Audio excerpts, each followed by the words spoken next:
The FW de Klerk Foundation, founded in 1989 to promote and protect the Constitution, launches a report card each year around Human Rights Day on the 21st of March.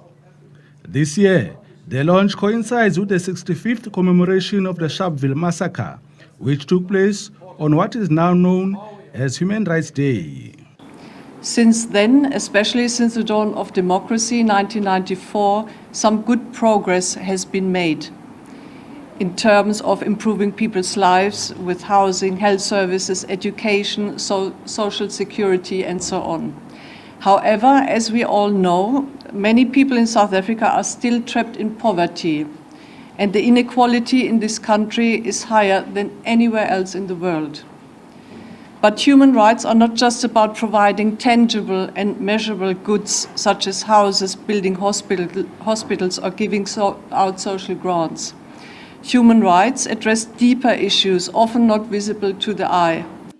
The report paints a gloomy picture of the state of affairs in the country, pointing towards a dysfunctional state. We have challenges in South Africa.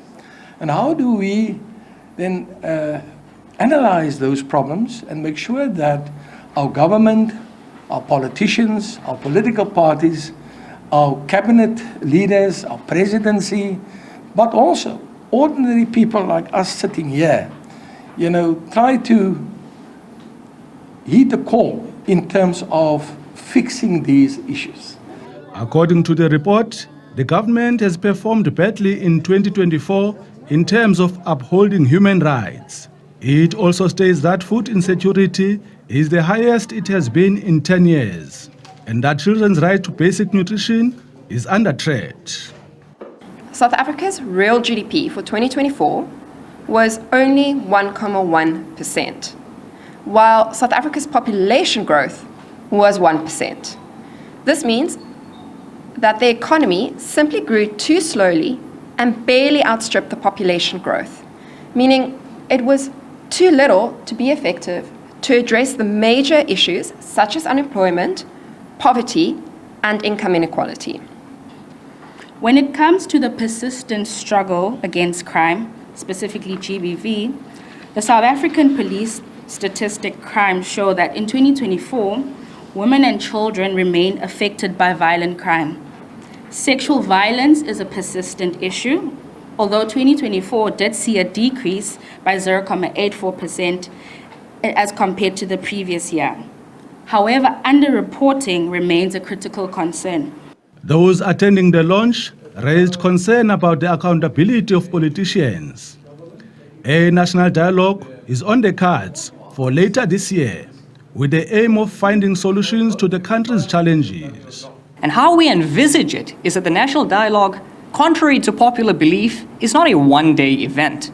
It's going to be rolled out on a local, on a regional, on a sectoral, on a provincial, on a national level.